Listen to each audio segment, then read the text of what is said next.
Sejam todos muito bem-vindos ao nosso projeto Diálogos Brasil-Alemanha, Passado, Presente e Futuro.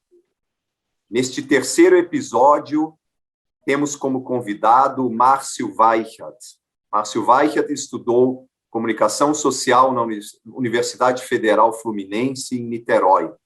Atuou como jornalista em jornais e revistas. Durante 7 anos, trabalhou na Alemanha como redator na famosa empresa de comunicação Deutsche Welle. Após voltar ao Brasil, fez uma especialização em gestão estratégica na Universidade Cândido Mendes e entrou para o DAAD, Serviço Alemão de Intercâmbio Acadêmico, como assessor de marketing em São Paulo. Desde maio de 2012, é coordenador do Centro Alemão de Ciência e Inovação em São Paulo. Márcio, seja muito bem-vindo ao nosso encontro de hoje. Boa tarde, Maurício. É um prazer. Muito bom.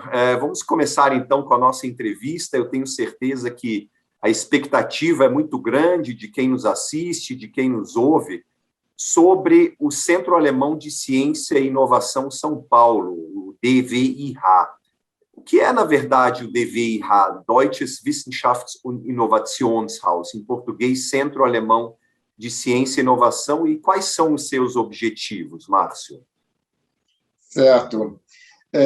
O Centro Alemão de Ciência e Inovação faz parte de uma rede de 5 unidades pelo mundo, né? Além de existir aqui em São Paulo, temos uma em Nova York, uma em Moscou, uma em Nova Delhi e uma em Tóquio. Essa rede, ela faz parte do DAAD, o Serviço Alemão de Intercâmbio Acadêmico, que também tem um escritório no Rio de Janeiro já há 50 anos, né? Então, nós somos essa unidade dentro do DAAD mais voltada para a cooperação científica, né? O DAAD cuida mais da formação de graduação, pós-graduação, doutorado. O DWIH se concentra mais na interface da pesquisa científica entre pesquisadores de instituições alemães e instituições brasileiras. E ainda na interface da inovação com as empresas e outros atores da inovação, procurando encurtar o caminho da pesquisa científica até o mercado, até as inovações, né? Esse é o nosso principal objetivo. Nós temos outros que, em geral, são exatamente divulgar a Alemanha como país de ideias, como um destino para se estudar, se pesquisar e para se inovar, né? A nossa rede vai aumentar no ano que vem. Já está a caminho o 6º DWIH, que é como a gente chama a nossa sigla em alemão, que, acreditem, é mais fácil falar em alemão pelos fonemas, DWIH, do que em português, DWIH, ou em inglês, DWIH. Em inglês e em português ficam bem mais compridos, né? Então, em alemão é bem mais fácil, se acostumem, DWIH é a nossa identidade. DWIH, muito interessante. Interessante também esse vínculo com o DAAD, inclusive para quem nos ouve e quiser conhecer um pouco mais sobre o DAAD, busque o nosso 2º episódio, que foi gravado há 1 mês atrás, onde nós entrevistamos justamente o presidente do DAAD aqui no Brasil, Dr. Hellmann, que nos conta de forma muito interessante quem é o DAAD, a sua presença aqui no Brasil. 50 anos eles comemoram no ano que vem, muito interessante. Mas dando sequência ao DWIH, e concordo com você, Márcio, pronunciar essa sigla no idioma alemão é bem mais fácil do que nos idiomas português e inglês. Mas o DWIH em São Paulo, ele completa em fevereiro de 2022 10 anos de sua inauguração. Você poderia contar um pouco sobre as principais atividades do DWIH ao longo desses 10 anos aqui em São Paulo? Para nós é um privilégio ter um dos 5 centros localizados no mundo aqui em São Paulo. Quais foram as principais atividades ao longo desses últimos 10 anos? Bem, justamente, o centro está falando 10 anos de inaugurado, né, em fevereiro, né? Foi inaugurado com a presença, na época, do ministro das Relações Externas da Alemanha. Afinal, a rede DVIH, ela é financiada, ela é uma iniciativa e é financiada pelo governo alemão através do Ministério das Relações Externas, né? A respeito mas ela começou já em 2009, né? Teve uma primeira fase de implantação, mas a gente está contando a partir da inauguração em 2012, né? Então, 2022, estamos fazendo nossos 10 anos, nosso jubileu, né? A gente procura atingir os nossos objetivos, né, sobretudo a questão da estimular a cooperação científica, né, através de eventos, né. Nesses eventos, a gente procura trazer pesquisadores do Brasil e da Alemanha, né, colocando-os frente a frente, para que eles promovam, realizem um intercâmbio de seu conhecimento, né, e procurem, através desse contato, iniciar novos projetos colaborativos entre os dois países, né? Seja de ciência, seja voltado para a inovação, né? Esse é o foco principal do nosso trabalho, e os eventos são a plataforma, digamos, ideal para atingir esse objetivo. Fora isso, a gente tem atividades de marketing e temos atividades de atendimento a brasileiros e alemães, né, interessados em pesquisar ou inovar no outro país, ou com o outro país, o que é, no nosso caso, talvez ainda mais importante, porque a gente quer cooperação um com o outro, e não um indo fazer só a sua pesquisa no outro país, mas ir fazer com o outro país. Isso é o que é o nosso foco. Assim, nesses 10 anos, a gente tem sempre, todos os anos, uma grande sequência de eventos. O nosso principal evento é o diálogo, né? O Diálogo Brasil-Alemanha de Ciência, Pesquisa e Inovação, né? Tivemos 9 até agora, e no ano que vem nós teremos o nosso 10º diálogo. E temos outros eventos, vários eventos, diversas esferas, mas eu acho que deixo para falar isso um pouquinho mais adiante. Bacana. Eu estava pensando aqui, enquanto você falava, 10 anos de inauguração do Centro Alemão de Ciência e Inovação em São Paulo, me corrija se eu estiver errado, mas em 2012 e 2013, se eu não me engano, nós tivemos o ano Brasil-Alemanha, né, se eu não estou enganado. 2013 e 14. 13 e 14, exatamente. Isso. Ou seja, o Centro Alemão de Ciência e Inovação em São Paulo já existia, então, quando aconteceu esse ano Brasil-Alemanha, né?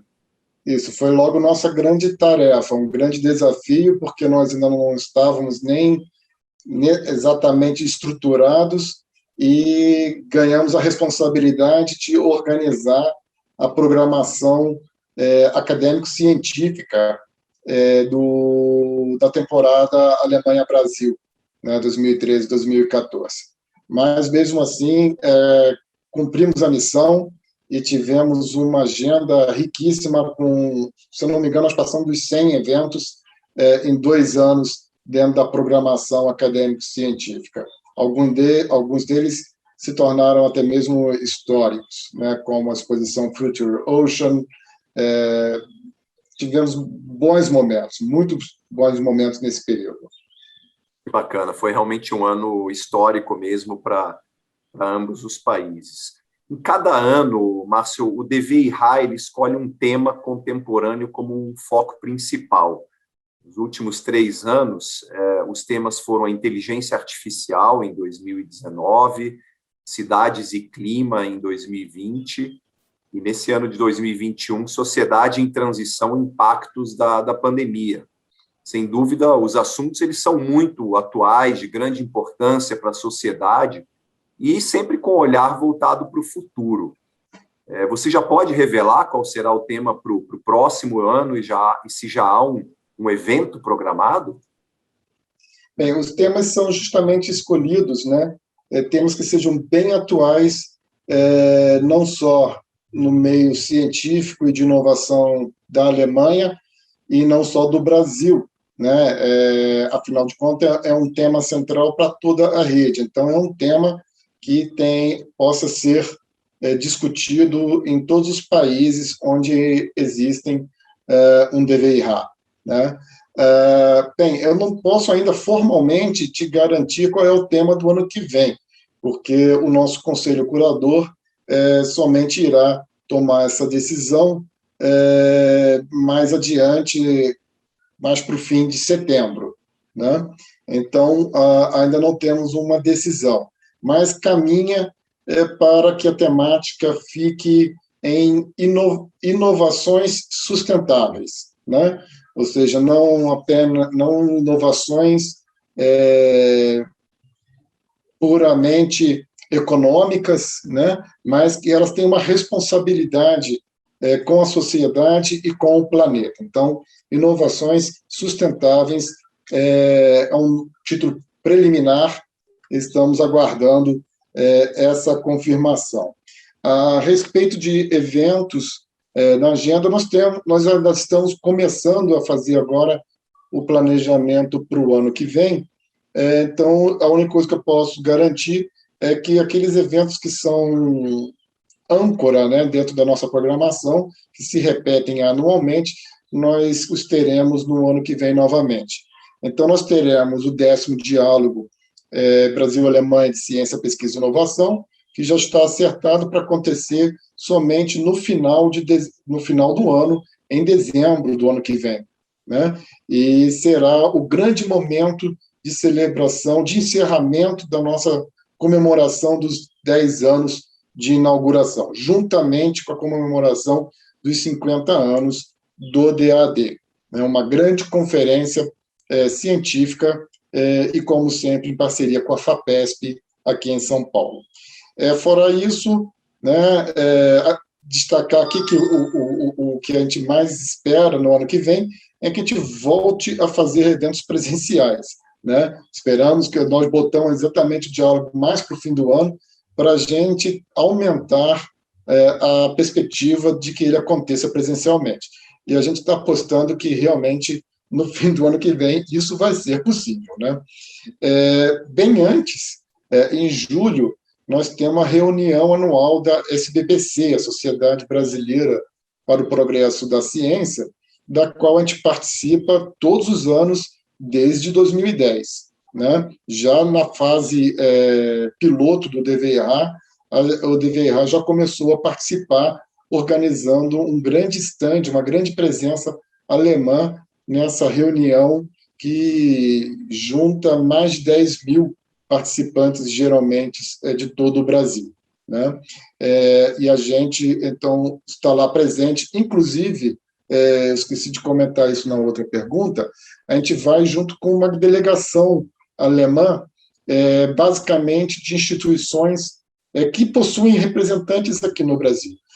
O DVI-RA não é uma instituição em si sozinha, ela também é um guarda-chuva, né, um teto para outras organizações da área acadêmica e científica alemã que possuem escritórios dentro do DVI-RA aqui em São Paulo. Então, nós temos agências de fomento alemães, nós temos universidades, temos instituições de pesquisa, né, e outras organizações ligadas a nós. Temos aqueles que estão presencialmente no Brasil e temos algumas organizações associadas que não possuem representação própria no Brasil, mas participam e fazem parte do time DVI-RA em suas atividades. Então, muitas vezes, eles vêm também para a SBPC participar desse grande momento da ciência brasileira em que todo mundo mostra o que faz aqui nesse país. Né? E a gente vem mostrar o que a Alemanha faz e estender o tapete vermelho da cooperação para os brasileiros, mostrando que a Alemanha é um parceiro de ponta, muito interessado na cooperação com o Brasil. Fora isso, nós temos o nosso concurso Folha Walls Lab, que temos todos os anos, o nosso dia de portas abertas, né, e outros eventos que nós temos ao longo do ano. Márcio, você usou uma expressão muito interessante que eu muitas vezes uso também, que é o estender o tapete vermelho. Isso é muito interessante. Nós aqui do Instituto Márcio Staden somos mantidos principalmente pela Fundação Visconde de Porto Seguro, que mantém o Colégio Visconde de Porto Seguro, um colégio tradicional de 143 anos. Somos muito gratos ao apoio que recebemos anualmente da Fundação Visconde de Porto Seguro, mas ao falar estender o tapete vermelho, eu digo isso porque, em função do contato que nós temos diário e intermitente com o colégio e com os 9.000 jovens que nós temos anualmente em nossos 4 campos, eu posso lhe dizer que o interesse da nossa juventude pelo exterior é cada vez maior, é uma juventude sedenta por ciência, por inovação, e eles vão buscar isso realmente no exterior, e nesse sentido a Alemanha é um grande parceiro, naturalmente, por sermos um colégio brasileiro de origem alemã, digo por sermos, uma vez que nós, Instituto Márcio Staden, estamos instalados dentro de uma das instalações de um dos campos do colégio, que é justamente na unidade Panambi, e esse estender o tapete vermelho acaba sendo uma função do próprio colégio também, porque esses jovens eles têm esse interesse, não só pela Alemanha, mas por muitos outros países também, mas, logicamente, a sua maioria vai para a Alemanha. O colégio acabou de realizar agora as provas do chamado Abitur, foram 91 jovens que realizaram com sucesso suas provas escritas do Abitur 2021, apesar de pandemia. No ano passado foram em torno de 70 jovens, e nós percebemos agora esses jovens indo cada vez mais para a Alemanha. E sempre digo também, a química Brasil-Alemanha é uma química que funciona muito bem.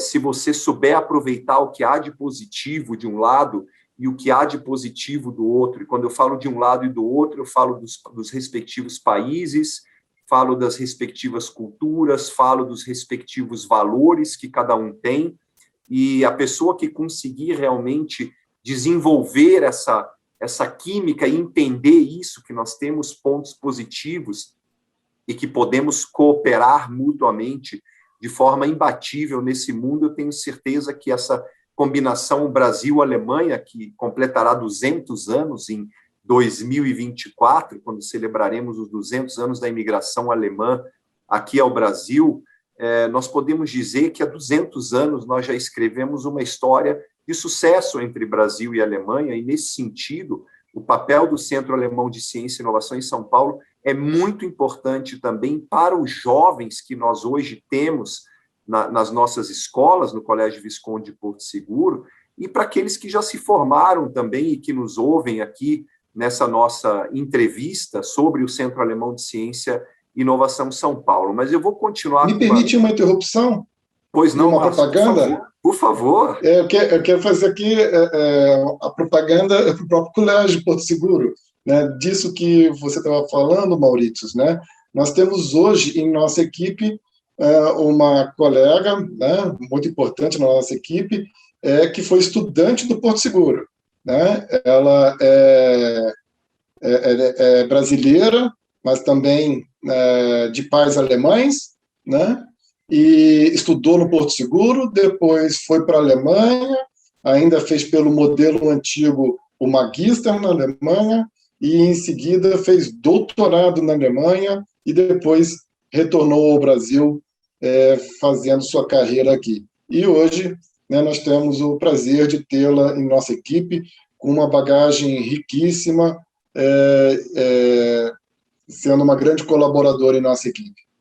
Que felicidade! Esse é justamente o objetivo do colégio Visconde de Porto Seguro e dos demais colégios alemães no exterior também. Afinal de contas, é uma rede de 140 escolas alemãs no exterior, da qual fazemos parte, mas o objetivo é justamente formarmos e escolarizarmos estes jovens para que eles se tornem realmente cidadãos do mundo e depois acabem encontrando o seu espaço, como essa colega que você acabou de citar, que foi justamente aluna do Porto Seguro e hoje faz parte do quadro de colaboradores do DVI-RA em São Paulo. Mas, dando sequência, Márcio, dois dos assuntos aos quais o DVI-RA se dedica são as pesquisas acadêmicas e as inovações no Brasil e na Alemanha. Como é que você enxerga o futuro das pesquisas acadêmicas no Brasil e as inovações? Pela mídia, nós temos a impressão que o Brasil, eu não vou dizer está sempre atrasado, mas nós poderíamos estar mais avançados. O Brasil ele é um exemplo em muitas áreas, principalmente no setor primário, nós somos muito fortes. O Brasil é um país que tem condições de fabricar aeronaves de primeira linha. Não quero aqui fazer uma propaganda, mas falo abertamente do sucesso da Embraer no mundo, como exemplo. Os próprios carros elétricos que são desenvolvidos no mundo, a questão de energias renováveis, entre outros. Por falar em energias renováveis e geração de energia limpa, ontem você deve ter visto com certeza nos telejornais que o Brasil, no dia de ontem, através da geração de energia solar, passou a fazer parte dos top 15 geradores de energia solar no mundo. China, Estados Unidos liderando esse ranking, mas pela primeira vez entramos nesse ranking dos 15 maiores fabricantes de geração de energia solar. Existem áreas em que o Brasil realmente é inovador. Você pode nos contar, do seu ponto de vista, onde nós podemos considerar o Brasil como inovador, além daquilo que eu citei já? Sim. Bem, a respeito das cooperações acadêmicas, né, nós passamos um momento difícil no Brasil de escassez de verbas no sistema universitário e no sistema de pesquisa científica como um todo, que é algo que acontece regularmente no Brasil, né? A gente tem, na verdade, momentos fora da crise, são, na verdade, momentos. O mais normal é ficar em crise, e aí temos momentos de bonanças, né? Então, nós estamos, de novo, num momento de vacas magras nas finanças, no nosso sistema acadêmico e no sistema de pesquisa científica, o que, por um lado, até o torna até mais resiliente, né? Resiste a esses momentos difíceis e, graças a seus bons profissionais, né, consegue manter o sistema de pé. Isso é uma coisa que deve ser destacada, né, porque o Brasil possui um sistema tanto universitário, que forma pessoas com alta capacidade, né, como forma pesquisadores, e possui cientistas altamente capacitados, né? Até porque, se não fosse assim, se não tivesse esse sistema, né, não existiria um DVI-RA em São Paulo, né? A existência de que o Brasil, São Paulo, tem 1 de 5 DVI-RAs no mundo inteiro é um sinal, uma prova, né, da importância e da qualidade do sistema de pesquisa científica brasileiro e do seu ecossistema econômico e de inovação, né? Os profissionais formados aqui no Brasil, pesquisadores ou não têm tanta dificuldade de conseguir uma colocação no exterior, né? Eles são altamente reconhecidos pelos sistemas de pesquisa científicos no exterior, né, inclusive na Alemanha, e mesmo por empresas, né? Existe no Brasil, naturalmente, um gap ainda muito grande entre ciência e indústria. Na Alemanha também se fala, né, mas é claro que a Alemanha já está bem mais avançada, né, no fechamento desse gap, né? Há uma tradição, sobretudo nas universidades técnicas, né, de se trabalhar junto com a indústria, procurando atender demandas da indústria, né? Os professores das universidades técnicas na engenharia precisam ter tido experiência na indústria antes de serem professores na universidade, né? Então, esse link, esse gap, né, existe no Brasil, mas também não devemos olhar o lado, a metade vazia do copo, temos que olhar a metade cheia. Na verdade, o Brasil, nos últimos 15 anos, estou aqui falando 15 anos, pode ser mais, um pouco menos, mas a verdade é que o Brasil deu grandes avanços nessa área. Existem diversos polos hoje dentro da academia brasileira, das universidades, que têm se aproximado e trabalhado muito junto com não só a indústria, mas com as empresas em geral, né? Os centros de empreendedorismo, o surgimento de startups, né? O Brasil hoje já tem vários unicórnios, né? E unicórnios são aquelas startups de maior sucesso econômico. E eu não vou me arriscar agora a dizer aquelas que já chegaram a $1 bilhão de valor. Um bi, exatamente, um bi. Um bi, né? Então, no Brasil já tem vários exemplos, né? Então, o Brasil tem um ecossistema de ciência e de inovação muito forte, né? Foram feitas diversas mudanças regulatórias, leis, né? E criadas estruturas para que haja esse avanço rumo à inovação e à cooperação entre ciência e indústria. Mas é uma caminhada de longo prazo, isso não é assim que se faz rapidamente, né? Tudo que depende de melhoria em função da educação, da ciência, isso tudo são investimentos de muito longo prazo, né? Mas eu vejo, né, as estatísticas mostram que o país avança, né, sempre com pequenos solavancos, mas tem, na média, um crescimento, né? Bem, sobre a questão dos principais pontos, o que o Brasil é inovador, você mesmo já citou aí, né, a questão da aeronáutica, né, da Embraer. Eu gostaria de acrescentar aqui, falou da sustentabilidade das energias renováveis. O Brasil é pioneiro e tem praticamente um dos poucos projetos de combustível, de biocombustível para veículos, né, o etanol, né, que teve sucesso no mundo inteiro, né? Isso é um grande trunfo da ciência brasileira e do país como um todo, que investiu no pró-álcool lá nos anos 70, e ele está aí, superou inúmeras dificuldades. Eu sou da geração que teve o slogan, o carro a álcool, você ainda vai empurrar um, né? E hoje nós temos motores bicombustíveis, né, desenvolvidos no Brasil, numa parceria com uma indústria alemã, né, que hoje se tornou referência nessa área de bicombustíveis pelo mundo também. Então, o Brasil tem um cenário muito grande. Não só, assim, ampliando, a questão da bioeconomia, né, agricultura como um geral, né?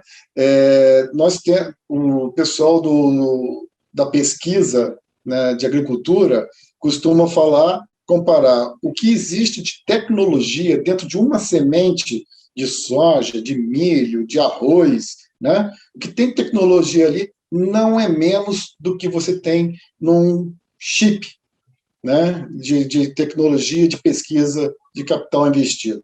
É também fruto de muito trabalho. Mas a semente de produtos agrários, né, agrícolas, não deixam de ser commodities e recebe no mercado uma valorização bem mais baixa monetariamente do que aqueles produtos tecnológicos de outras origens. Devemos destacar aqui também o pré-sal, né, o grande desenvolvimento, o grande desafio, né, colocado pelo pré-sal, né, e a Petrobras investiu muito, né, contratando serviço das instituições de pesquisa, das universidades brasileiras, instalando, financiando laboratórios nas universidades brasileiras para conseguir esse desafio de extrair o pré-sal, o petróleo do pré-sal.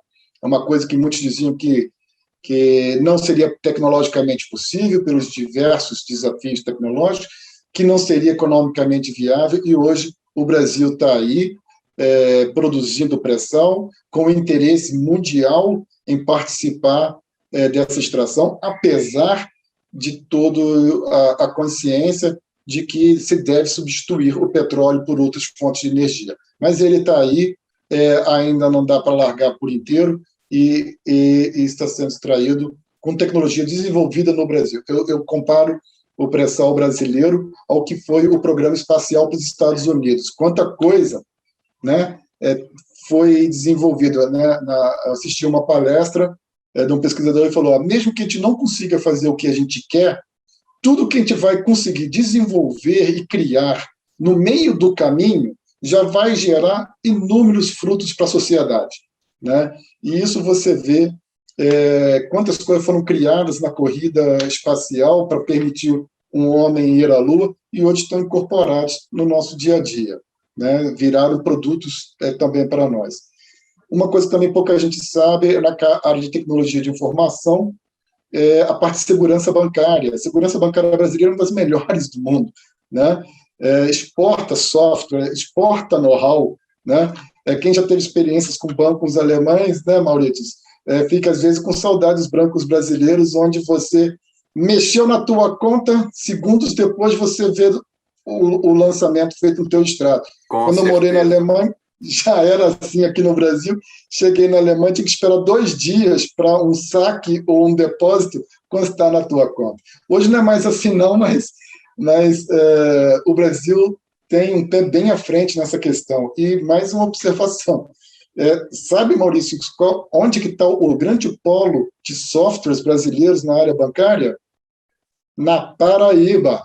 Muita gente não liga. Campina Grande ou não? Campina Grande, João Pessoa, a Universidade Federal de João Pessoa, Universidade Federal de Campina Grande, Instituto Federal da Paraíba.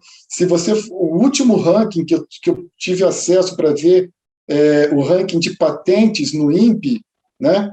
As universidades da Paraíba estão liderando esse ranking hoje no Brasil, né? Então, é impressionante. Ou seja, o brasileiro não conhece o Brasil, né? E aqui ainda completando, né, mais 2 exemplos, o exemplo da área de saúde e medicina. O Brasil é pioneiro no desenvolvimento de tratamentos, né, do HIV, né, e também em diversas outras áreas, e a questão da pesquisa espacial e pesquisa climática. Né?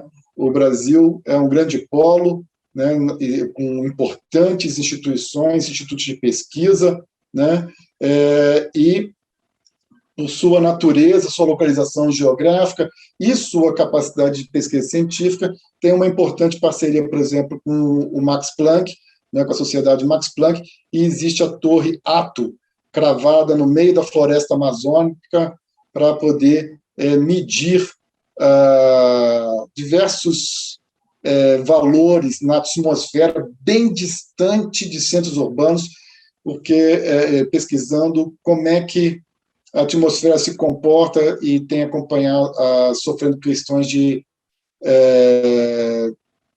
das mudanças climáticas. Descobriram até que chove areia do deserto do Saara, né, rica em minerais na Amazônia, para poder alimentar aquela floresta. Né? Ou seja, já são muitos exemplos. Né? Ou seja, o Brasil pode não ser ponta em algumas áreas, né, na indústria automotiva, na área de TI, falando no geral, mas possui tecnologia, pesquisa de ponta em muitas outras áreas. E é por isso que o Dever Errar existe, que a Alemanha está aqui para cooperar e trocar esse conhecimento, trazendo o que tem de mais avançado e vendo o que os brasileiros têm de mais avançado nessa troca, dessa cooperação científica. Quantas notícias maravilhosas, Márcio. Percebemos que o Brasil é realmente um país de dimensões continentais, mas com qualidades continentais também, né? E um povo maravilhoso, muito criativo.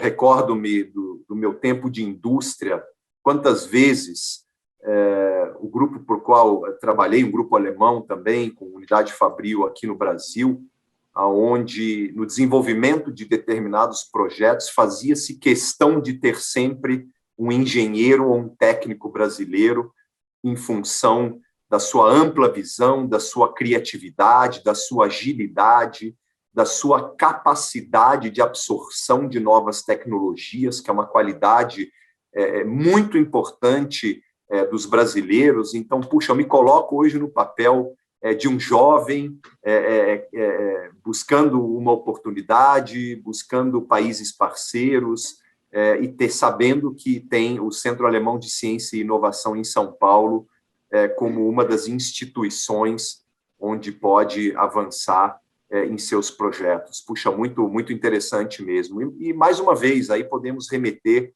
à importância deste relacionamento Brasil-Alemanha, Márcio. Você sabe que durante a pandemia, algumas coisas me chamaram muito a atenção, e você deve ter percebido isso também.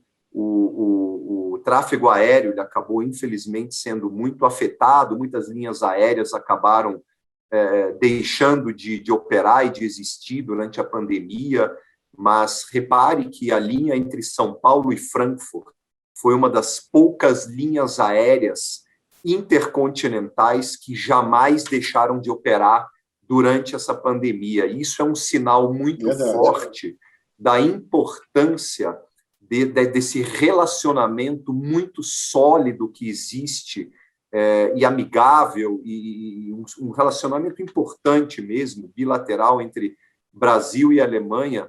Isso, na minha opinião pessoal, foi um sinal muito forte de que, nos mais difíceis tempos que vivemos durante essa pandemia, esta conexão Brasil-Alemanha, Alemanha-Brasil, reduzida foi sim, mas em momento algum ela deixou de operar. E isso é um sinal muito forte com relação à importância desse relacionamento que existe entre os nossos dois países. Vamos chegando ao fim, mas eu ainda tenho uma pergunta importante. Você citou nas atividades do Centro de Inovação e das atividades, dos projetos que vocês desenvolvem, você falou do Falling Walls. O Falling Walls ele existe há 10 anos, é uma plataforma internacional que se dedica às ciências, aos negócios, à política, à arte, à sociedade. E o nome ele é uma referência à queda do Muro de Berlim, que aconteceu em 1989. Anualmente, o DVIH ele promove o evento Falling Walls Lab Brasil. Você poderia nos contar um pouco sobre os participantes brasileiros e suas ideias criativas e inovadoras das últimas edições do Falling Walls? Certo. O Falling Walls Lab, né, ele faz parte de conjunto de atividades da Falling Walls Foundation, né, que, como você disse, foi criada dentro desse espírito da celebração da queda do Muro de Berlim, e com o grande questionamento, quais são os próximos muros a serem derrubados, né? Os próximos muros a serem derrubados na ciência, na sociedade, né? Para que a humanidade continue a evoluir, a avançar, né? Então, o Falling Walls Lab é um concurso de talentos, né? O Falling Walls Lab procura identificar jovens pesquisadores, né, que possuam propostas para transformar o mundo, ideias para transformar o mundo, especialmente se essa ideia já está ganhando corpo através de um projeto de pesquisa, já tem algumas respostas e comprovações de que são coisas que vão dar certo, né, e vão dar sua influência. Ele procura selecionar com base em 3 critérios, né? Um critério é aquilo que tem que ser realmente inovador, uma grande novidade, né, de preferência, né? Tem algumas coisas que já não são mais tão novidade, mas sempre se procura identificar o que tem de novo dentro da proposta. O segundo critério é qual o impacto dessa novidade, né? Isso vai atingir muita gente, melhorar a vida de muita gente, ou vai melhorar demais a vida de um pequeno grupo, né? Um pequeno grupo que, de repente, numericamente é uma minoria na população mundial, né? Mas aquela inovação vai trazer um ganho de qualidade de vida para aquelas pessoas excepcional. Isso, muitas vezes, se vê em projetos ligados a pessoas com deficiências físicas, você vê em projetos ligados à pobreza, né? Se não me engano, no ano passado houve em Berlim a premiação de um projeto que era algo bem específico para uma comunidade na África, né? E foi assim, mas era uma coisa realmente impressionante o que estava sendo desenvolvido, né? Então tem de tudo. Aqui no Brasil nós temos tido soluções mais diversas premiadas. Nós já tivemos uma fase de premiar, digamos, apps, né? Os dois, na verdade, relacionados um pouco à questão da saúde, né? Um deles em 2016, o premiado de 2016, o José Augusto Stuck, da Unicamp, ele apresentou um retinógrafo portátil, você poder fazer exame de retina usando um celular. Quando eu contei isso para o meu oftalmologista, ele falou: nunca vai conseguir a qualidade de um retinógrafo normal. E o retinógrafo normal é um negócio gigante que fica numa mesa, quem já foi no oftalmologista certamente já sentou nele, né? Que custa, não sei, algumas dezenas de R$ 1.000, né? E o José Augusto conseguiu desenvolver com tecnologia digital uma coisa que custa 10 vezes menos, né? Com uma qualidade impressionante, certificado já por Anvisa, certificado por diversos centros de excelência. A premiação naquele ano pelo Folio Walls abriu portas para ele, para financiadores, para incubadoras, tutores, mentores, diversas coisas, e hoje ele tem sua fábrica já produzindo em escala comercial esse retinógrafo, né? Tivemos também um app, também desenvolvido por um ex-estudante da Unicamp, para facilitar a comunicação de pessoas com muita deficiência que não conseguem sequer gesticular, são aquelas pessoas que realmente não conseguem se comunicar de outra forma, senão pelos olhos, né? Então, ele desenvolveu um aplicativo que lê os olhos das pessoas, né? A pessoa vai conseguindo escrever através dos olhos, mandando sua mensagem. E nos últimos 2 anos, na verdade, nós tivemos prêmios mais voltados à sustentabilidade, né? Biorefinaria, bioplástico, o interesse é evitar desperdício de alimento, que o alimento não apodreça até ser consumido, né? Questões de combustíveis, várias coisas na área química, coisas com efeito ambiental também, né? Então, cimento ecológico, produção ecológica. Então, você tem diversas coisas. Esse ano nós tivemos 56 candidatos, 44% a mais do que no ano passado, porque a pandemia forçou um baque no número de inscritos, mas estamos recuperando, já mostra isso esse ano, né? E temos candidatos de todas as regiões e também de todas as áreas do conhecimento. Uma concorrência bastante boa, né?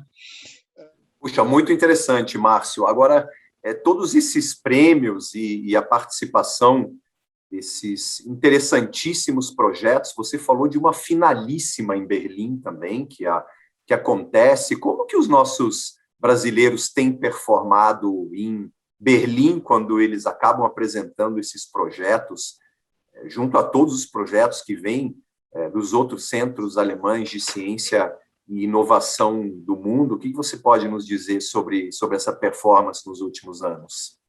As etapas nacionais, elas são organizadas hoje, sobretudo pela rede DVIH e também por unidades do DAAD, né? Não sei se ainda existem outros, eu acho que devem existir outros labs organizados por outras instituições, mas hoje DAD e DVIH são os principais organizadores dos labs. Olha, os projetos que vão para Berlim, eles são bons, são fortes, e os brasileiros que vão lá apresentar em inglês, tem que performar em inglês no palco, né?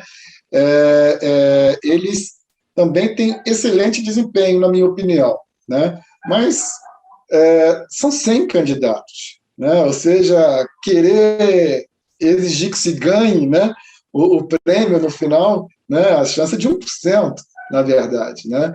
Então, a concorrência é muito forte, né? Todos os candidatos são muito bons, mas entre 100, só um que vence, né? Mas vencer é ótimo, mas todos os nossos brasileiros que nós já mandamos para lá, né, eles todos dizem, fazem, e aí, valeu a pena ter ido? Eles falam, mas é óbvio que valeu a pena. Eles reportam todos, né, muitos ganhos, né, independente do concurso de ter ganho ou não ter ganho, isso não deve ser o objetivo principal, né?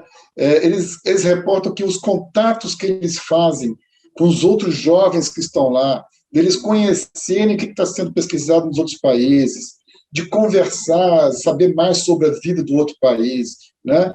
Vários dos nossos brasileiros me reportaram que voltaram de lá e depois o evento na Alemanha, passaram a trocar figurinha, né, ideias com outras pessoas em outros países que pesquisam coisas e desenvolvem coisas similares às deles, né?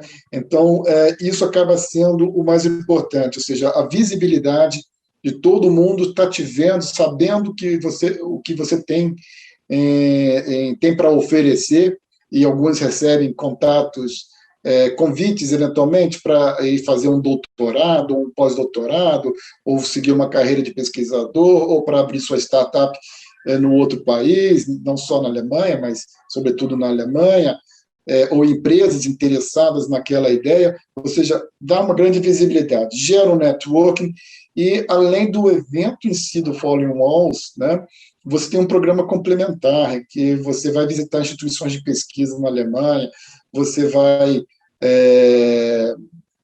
saber quais são os programas de fomento para eventualmente você continuar sua carreira na Alemanha, e ainda tem o prêmio do DAD de empreendedorismo, né, que faz parte do nosso evento aqui no Brasil também, né, um brasileiro vai ganhar esse prêmio e vai ganhar a possibilidade de participar de uma Innovation Week organizada pelo DAD, junto com a Associação TU9 de Universidades Técnicas da Alemanha.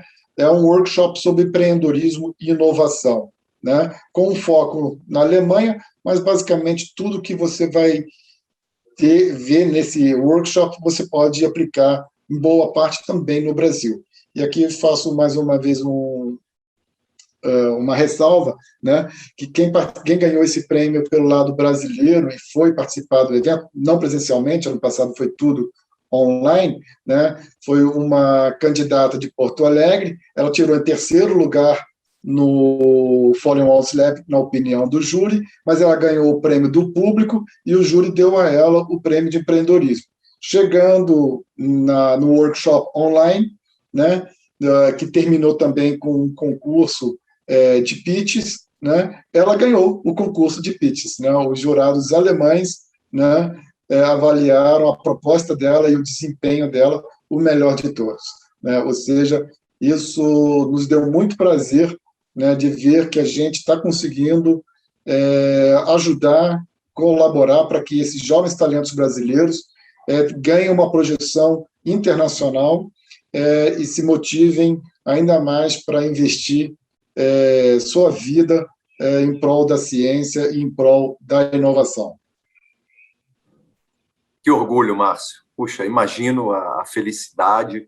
Você falou de 100 participantes, pelo regulamento, um vencedor, mas por tudo que você falou, todos eles são vencedores, porque a experiência que você acumula, o que uma viagem dessa significa, a apresentação do projeto, as visitas que são feitas, realmente incrível. Agora, para finalizarmos a nossa entrevista, poderíamos ainda conversar durante muito tempo, mas vamos para a parte prática agora. Você falou de um evento muito interessante do Centro Alemão de Ciência e Inovação em São Paulo, acredito que os outros DVI-RAS no mundo fazem também, que é o Dia de Portas Abertas, ou seja, agora com a pandemia, infelizmente, o projeto foi intitulado Dia de Janelas Abertas, espero que em breve ele volte a se tornar de novo um projeto do Dia das Portas Abertas, onde existe a possibilidade de se visitar em loco o Centro Alemão de Ciência e Inovação em São Paulo, que é o que, com certeza, muitos jovens que estão nos ouvindo, não só jovens, mas também adultos, idosos que têm interesse em conhecer o DVIH em São Paulo, possam fazer uso dessa proposta. Nos conte um pouquinho, para finalizarmos, como que funciona esse Dia das Portas, ou melhor, por enquanto, das Janelas Abertas. Isso, é um evento que a gente começou a fazer alguns anos atrás e já se consolidou no programa, né? Tendo a tradição alemã de Dia de Portas Abertas, né? É muito comum as instituições alemãs fazerem isso na Alemanha e permitir que o público, que a sociedade conheça eles por dentro, né? E o que elas fazem, né? Bem, no nosso dia, além das pessoas, o público em geral, poder entrar, né, dentro do nosso espaço físico do DVIH, nós apresentamos um programa de palestras das agências de fomento alemães, das universidades, das instituições de pesquisa ligadas ao nosso centro, né? Então, elas apresentam suas instituições, quais são as oportunidades para se estudar, para se pesquisar, para se fazer uma cooperação científica, uma cooperação institucional, de modo que também interessa a gestores de universidades ou da ciência brasileira, né? E também uma participação do consulado, dando explicação sobre as normas para a entrada na Alemanha, né? E a concessão de vistos para estudantes e pesquisadores e outros interessados que estiverem presentes no evento. Vamos fazer online de novo, as palestras online, e depois teremos ou chats ou salas reservadas para se tirar dúvidas com as pessoas. Anotem aí, vai ser no dia 7 de outubro, começando pela manhã. Ainda não temos o programa finalizado, não sabemos quantas instituições vão participar, mas vai começar pela manhã, dependendo da quantidade, pode se estender até o início da tarde. Mas anotem, 7 de outubro. E eu já quero deixar também todos convidados para um outro evento muito importante nosso, nossos Online Talks, né, que vai ser sobre o tema principal desse ano, ou seja, os impactos da pandemia, né, na semana de novembro, 8 a 12 de novembro. Serão Online Talks, cada dia um tema diferente. Temos parcerias com a FGV, com a agência GIZ alemã e também com o Centro de Pesquisas Messila, que é uma iniciativa alemã brasileira, né, serão nossos parceiros nesses online talks. Acompanhe a gente pela internet, pelo nosso website, pelo Facebook, pelo LinkedIn, e fiquem sabendo as datas e não percam, né, os convites para esses dias. Excelente, Márcio. Então, 7 de outubro de 2021, será uma quinta-feira, dia de portas abertas, janelas abertas no DVIH, Tag der offenen Tür, como dizemos em alemão, né? E é muito tradicional na Alemanha. E, nesse sentido, eu gostaria, então, de lhe agradecer imensamente por ter aceito o nosso convite para esse bate-papo de hoje sobre o Centro Alemão de Ciência e Inovação de São Paulo. Um agradecimento, mais uma vez, ao Colégio Visconde de Porto Seguro, à Fundação Visconde de Porto Seguro, que nos apoiam neste projeto Diálogos Brasil-Alemanha, passado, presente e futuro. E esperamos muito que essa uma hora de conversa agora com o Márcio Weichert, do Centro Alemão de Ciência e Inovação em São Paulo, tenha sido uma conversa que tenha lhe estimulado a, quem sabe, eventualmente, ter a Alemanha como um destino para uma pesquisa, uma inovação, em termos de ciência, tecnologia. Afinal de contas, como podemos ouvir aqui do Márcio, o Brasil é um país de grandes qualidades, um enorme potencial, um povo extremamente criativo e que tem um potencial inesgotável. Muito obrigado, Márcio, pela sua participação. Eu que agradeço o convite, Maurício. E até uma próxima, se Deus quiser. Tá certo. Grande abraço. Até logo. Um abraço a todos.